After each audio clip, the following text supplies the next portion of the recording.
Welcome back to my YouTube channel creative Kannada. ಎಲ್ಲರೂ ಸುಭಿಕ್ಷವಾಗಿದ್ದೀರಾ ಅಂದ್ಕೊಂಡಿದ್ದೀನಿ. ನಾನು ಸಹ ಸೂಪರ್ವಾಗಿದ್ದೀನಿ.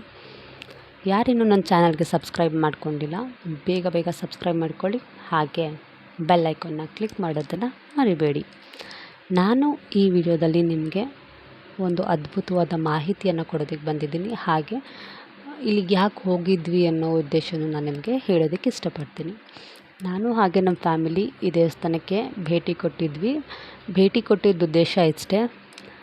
ಈ ದೇವಸ್ಥಾನ ನಮ್ಮ ಮನೆಯ ದೇವರು, ಅದಕ್ಕೋಸ್ಕರ ನಮ್ಮ ಮನೆಯ ದೇವಿಯ ಫೋಟೋವನ್ನು ನಮ್ಮ ಮನೆಯಲ್ಲಿ ತರಬೇಕಿತ್ತು. ಆ ಉದ್ದೇಶದಿಂದ ನಾವು ಹೋಗಿ ಪೂಜೆ ಮಾಡಿಸ್ಕೊಂಡು ತೊಗೊಂಡು ಬಂದ್ವಿ. ಅದು ತುಂಬಾ ಚೆನ್ನಾಗಾಯಿತು, ಯಾಕೆ ಅಂದರೆ ರಶ್ ಇರಲಿಲ್ಲ, ಆದ್ದರಿಂದ ಚೆನ್ನಾಗಾಯಿತು. ಹಾಗೆ ಒಂದು ಯೂಸ್ಫುಲ್ ಆಗುವಂತಹ ಮಾಹಿತಿಯನ್ನು ಕೊಡೋದಕ್ಕೆ ಬಂದಿದ್ದೀನಿ. ಏನಪ್ಪ ಅದು ಅಂತ ಹೇಳಿದ್ರೆ, ಈ ದೇವಿಯ ಹಿನ್ನೆಲೆಯನ್ನು ನಾನು ನಿಮಗೆ ತಿಳಿಸ್ಕೊಡ್ಬೇಕು ಅನ್ನೋ ಒಂದು ಖುಷಿ, ಇಷ್ಟ. ಏಕೆಂದರೆ ನಮ್ಮ ಮನೆಯ ದೇವರು ಅಂದರೆ ನಾನು ತಿಳಿದಿರುವಷ್ಟು ಮಾಹಿತಿಯನ್ನು ಕೊಡೋದಕ್ಕೆ ಇಷ್ಟಪಡ್ತೀನಿ. ಏನಪ್ಪ ಅಂತ ಹೇಳಿದ್ರೆ, ಶ್ರೀ ತ್ರಿಪುರ ಸುಂದರಿ ಅಮ್ಮನವರು ಒಂದು ಸಲ ನೇರಳೆ ಮರದ ಕೆಳಗಡೆ ಕೂತ್ಕೊಂಡು ತಪಸ್ಸನ್ನು ಮಾಡ್ತಿರ್ತಾರೆ. ಅಂಥ ಒಂದು ಸಮಯದಲ್ಲಿ ಆ ಜಾಗವನ್ನು ಒಬ್ಬರು ಮುಸ್ಲಿಮರ ನವಾಬರು ಆ ಪ್ರಾಂತ್ಯವನ್ನು ಗೆದ್ದಿರ್ತಾರೆ. ಆ ಉದ್ದೇಶದಿಂದ ಆ ಪ್ರಾಂತ್ಯವನ್ನು ಅವರು ಆಕ್ರಂದನ ಮಾಡ್ಕೊಳ್ಳೋದಕ್ಕೆ, ವಶಪಡಿಸ್ಕೊಳ್ಳೋದಕ್ಕೆ ಅಂತ ಬರ್ತಾರೆ. ಅಂಥ ಟೈಮಲ್ಲಿ ದೇವಿ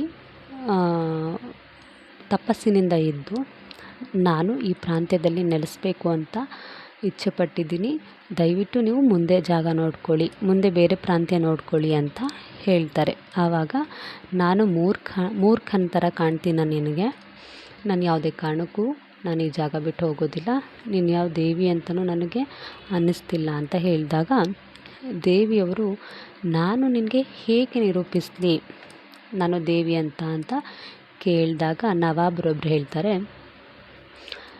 ನೀನು ದೇವಿ ಅಂತ ನಿರೂಪಿಸೋದಕ್ಕೆ ನಾನು ಒಂದು ಉಪಾಯ ಹೇಳ್ತೀನಿ, ಅದನ್ನು ಮಾಡು ಅಂತ ಹೇಳಿದಾಗ, ಜೋಳದ ಕಡ್ಡಿಯನ್ನು ನಾನು ಉಲ್ಟಾ ನೆಡ್ತೀನಿ, ಅದನ್ನು ನಾನು ನಾಳೆ ಬರುವಷ್ಟರಲ್ಲಿ ನೀನು ಚಿಗುರೊಡಿಸಿರಬೇಕು ಅಂತ ಕೇಳಿದಾಗ, ಅಂದರೆ ಹಸಿರಾಗಿರಿಸಿರಬೇಕು ಅಂತ ಕೇಳಿದಾಗ ಆ ಒಪ್ಪಂದಕ್ಕೆ ಒಪ್ಕೋತಾರೆ ಶ್ರೀ ತ್ರಿಪುರ ಸುಂದರಿ ಅಮ್ಮನವರು.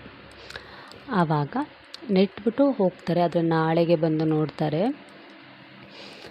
ತುಂಬ ಹಚ್ಚ ಹಸಿರಾಗಿ ಚಿಗುರೊಡೆದಿರುತ್ತೆ ಆ ಜೋಳದ ಕಡ್ಡಿ, ಒಣಗಿರುವಂಥ ಜೋಳದ ಕಡ್ಡಿ.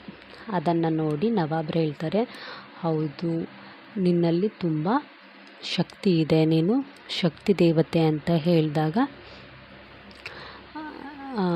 ಆಯಿತು, ನಿನಗೇನು ನನ್ನ ಕಡೆಯಿಂದ ನಿನಗೆ ಏನು ಹೆಲ್ಪ್ ಬೇಕು ಕೇಳು, ನಾನು ಮಾಡಿಕೊಡ್ತೀನಿ ಅಂತ ಹೇಳಿದಾಗ, ನನಗೆ ಗುಡಿಯೊಂದನ್ನು ಕಟ್ಟಿಸ್ಕೊಡು, ದೇಗುಲ ಕಟ್ಟಿಸ್ಕೊಡು ಅಂತ ಕೇಳಿದಾಗ, ಆಯಿತು ಅಂತ ಹೇಳಿ, ಈಗ ಪ್ರಸ್ತುತವಾಗಿ ಇರುವಂತಹ ಶ್ರೀ ತ್ರಿಪುರ ಸುಂದರಿ ಅಮ್ಮನವರ ದೇವಸ್ಥಾನವನ್ನು ಕಟ್ಟಿಸಿರುವಂಥವರು ಒಬ್ಬರು ಮುಸ್ಲಿಮರು. ಇದನ್ನು ಕೇಳಿ ತುಂಬ ಖುಷಿ ಆಯಿತು. ಹಾಗೆಯೇ ಇಲ್ಲಿ ಜನವರಿ ತಿಂಗಳಲ್ಲಿ ಅತ್ಯದ್ಭುತವಾಗಿ ಒಂದು ದೊಡ್ಡ ಜಾತ್ರೆ ನಡೆಯುತ್ತೆ. ಅದು ಯಾವ ರೀತಿಯಲ್ಲಿ ಇರುತ್ತೆ ಅಂದರೆ, ಮೊದಲನೇ ದಿವಸ ಬಂಡಿ ನಡೆಯುತ್ತೆ, ಅದಾದ ನಂತರ ತೇರು, ರಥ ಎಳೆಯುತ್ತಾರೆ, ಅದಾದ ನಂತರ ಚಿಗುರು ಕಡಿಯೋದು ಅಂತ ಇರುತ್ತೆ. ಅದು ತುಂಬಾ ಚೆನ್ನಾಗಿದೆ, ಮೂರನ್ನು ನೋಡಬೇಕು, ಬಟ್ ನಾವು ನೋಡಿರೋದು ಒಂದೇ, ತೇರು. ಬಂಡಿನೂ ಚೆನ್ನಾಗಿರುತ್ತೆ, ತೇರು ಚೆನ್ನಾಗಿರುತ್ತೆ. ಅದಕ್ಕಿಂತ ಅದ್ಭುತವಾಗಿ ಹಾಗೆಯೇ ವಿಸ್ಮಯಕಾರಿಯಾಗಿರುವಂಥದ್ದು ಅಂತ ಹೇಳಿದ್ರೆ ಚಿಗುರು ಕಡಿಯುವಂಥದ್ದು.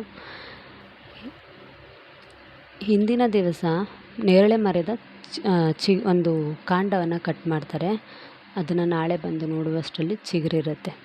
ಅದು ಎಷ್ಟು ಅದ್ಭುತವಾಗಿರುತ್ತೆ ಅಂದರೆ, ಅದು ನೋಡಿದವರೇ, ಪ್ರತ್ಯಕ್ಷ ಕಂಡವರೇ ಪುಣ್ಯವಂತರು ಅಂತ ಹೇಳ್ಬೋದು. ಆದ್ದರಿಂದ ನೇರಳೆ ಮರದಲ್ಲಿ ಶ್ರೀ ತಾಯಿ ತ್ರಿಪುರ ಸುಂದರಿ ಅಮ್ಮನವರು ನೆಲೆಸಿದ್ದಾರೆ ಅಂತ ಎಸ್ಪೆಷಲಿ ನಾವು ಆ ಮರವನ್ನು ನಾವು ಯಾವುದೇ ರೀತಿ ಸುಡೋದಕ್ಕೆ ಬಳಸೋದಿಲ್ಲ. ಈ ಮಾಹಿತಿ ನಿಮ್ಗೆ ಇಷ್ಟ ಆಯಿತು ಅಂತ ನಾನು ಅನ್ಕೋತೀನಿ. ಹಾಗೆ ನನ್ನ ಚಾನಲ್ಗೆ ಯಾರಿನ್ನೂ ಸಬ್ಸ್ಕ್ರೈಬ್ ಮಾಡ್ಕೊಂಡಿಲ್ಲ, ಬೇಗ ಸಬ್ಸ್ಕ್ರೈಬ್ ಮಾಡ್ಕೊಳ್ಳಿ. ಇಂಥ ಯೂಸ್ಫುಲ್ ಆದಂಥ ಮಾಹಿತಿಯನ್ನು ಕೊಡ್ತೀನಿ. Thank you. Stay tuned for next video. Bye bye.